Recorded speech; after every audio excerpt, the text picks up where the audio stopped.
বুদ্ধিমানের খেলা জগৎ বিখ্যাত দাবা। নাম, খ্যাতি, যশ সবই অর্জন সম্ভব ৩২ ঘটির বুদ্ধির খেলায়। কখনো কখনো তো জীবন বাঁচাতেও বরদান হয়ে আসে এই রাজা রানী সেনার বহর।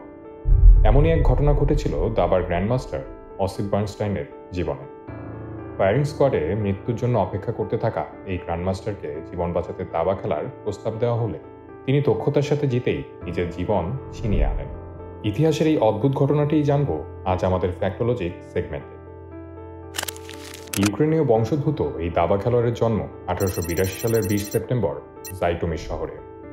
ধনী ইহুদি পরিবারে জন্ম নেওয়া বার্নস্টাইন ছিলেন রাশিয়ান ফ্রেঞ্চ নাগরিক। তিনি বেড়ে ওঠেন রাশিয়ান জার সাম্রাজ্য আমলে। পেশায় আর্থিক আইনজীবী এবং ব্যবসায়ী হলেও ছিলেন দাবার শৌখিন। তাই তো আইন পড়ার সময়কালেই 19 বছর বয়সে দাবা খেলা শুরু করেন। দাবার প্রতি আগ্রহ দ্রুতই তাকে সফলতার পথ দেখায়।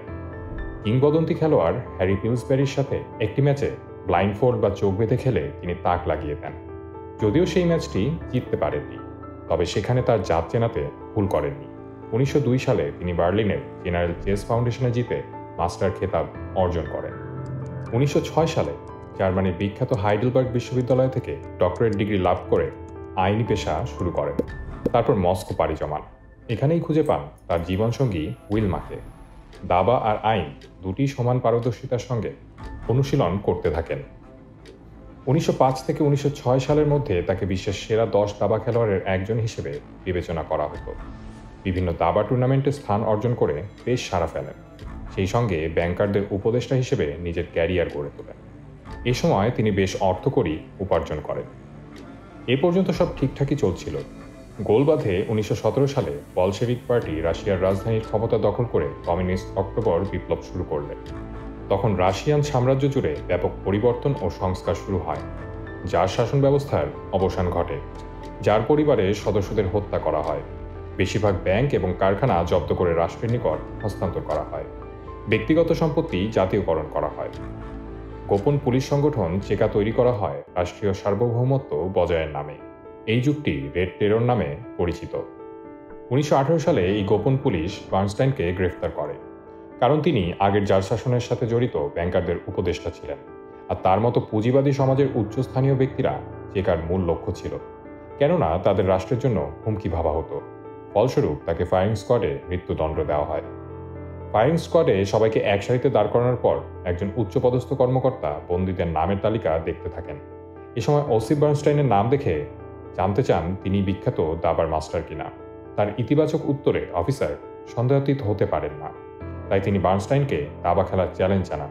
বাজি ছিল বার্নস্টাইনের জীবন। তিনি হেরে গেলে বা ড্র হলে তাকে গুলি করা হবে, আর জিতলে হবে স্বাধীন। বার্নস্টাইন খুব দ্রুত বাজিমাত দিয়ে জিতে যান। ফলাফল প্রাণে রক্ষা পান। ছাড়া পেয়ে পরিবার নিয়ে তিনি প্যারিসে পালিয়ে যান অর্থহীনভাবে। সেখানে একটু একটু করে আবার অবস্থা ফেরান, কিন্তু ভাগ্যলক্ষ্মী ফের বিরূপ। 1940 সালে নাৎসি বাহিনীর কাছে ফ্রান্স আত্মসমর্পণ করলে ইহুদি পরিবারটি জীবন বাঁচাতে ফ্রান্স স্পেন সীমান্তের গুহায় আত্মগোপন করে। উপরন্তু তারা ধরা পড়েন স্প্যানিশ পুলিশের হাতে। কিন্তু এইবার কিছু ধনী বন্ধু বান্ধবের হস্তক্ষেপে তারা ছাড়া পান। যুদ্ধ শেষে 1945 সালে তারা প্যারিসে ফেরত আসেন। কিছুকাল দাবা থেকে বিরতিতে থাকার পর বার্নস্টাইন পুনরায় খেলা শুরু করেন। জয়ের ধারাবাহিকতায় ছেদ পড়লেও প্রতিপক্ষকে কঠিন টক্কর দিতেন। 1950 সালে FIDE বা ফিডে আন্তর্জাতিক গ্র্যান্ডমাস্টার খেতাব অফিসিয়ালি চালুর সময় তাকে এই উপাধি দেয়। তার জীবনে অন্যতম সেরা জয়টি আসে 1954 সালে 72 বছর বয়সে। মন্টেভিডিও টুর্নামেন্টে তিনি দ্বিতীয় স্থান অর্জন করেন। এই ইভেন্টেই তিনি কিংবদন্তি মিগেল নজদভকে পরাজিত করেন। বয়স্ক প্রতিপক্ষের বিপক্ষে নজদভ জয়ের ব্যাপারে এতটাই আত্মবিশ্বাসী ছিলেন যে তিনি আয়োজকদের রাজি করিয়ে প্রথম পুরস্কারের অর্থ দ্বিগুণ করে দ্বিতীয় স্থানের অর্থ কমিয়ে আনেন। এই দাম্ভিকতাই তার পরাজয় ডেকে আনে। বার্নস্টাইন শুধু তাকে পরাজিতই করেননি, মাত্র 37 চালে জিতে ওল্ড ইন্ডিয়ান ডিফেন্স এর ব্ল্যাক সাইডের ব্রিলিয়ান্সি পুরস্কারও জিতে নেন। দাবার এই গ্র্যান্ডমাস্টার শুধু 64 বর্গের সাদা কালো বোর্ডেই জয়ী নন, তিনি প্রকৃতপক্ষে জীবনযুদ্ধেই জয়ী। বহু চড়াই উতরাইয়ের মাঝেও বার্নস্টাইন দাবাকে ছাড়েন। তাই তো জীবনের বাজি তিনি জিতে গেছেন দাবার জোরে। 1962 সালের 30 নভেম্বর 80 বছর বয়সে এই কিংবদন্তির জীবনাবসান হয়। এমন আরও তথ্য জানতে গপ্পসপ্পের চ্যানেল সাবস্ক্রাইব করুন।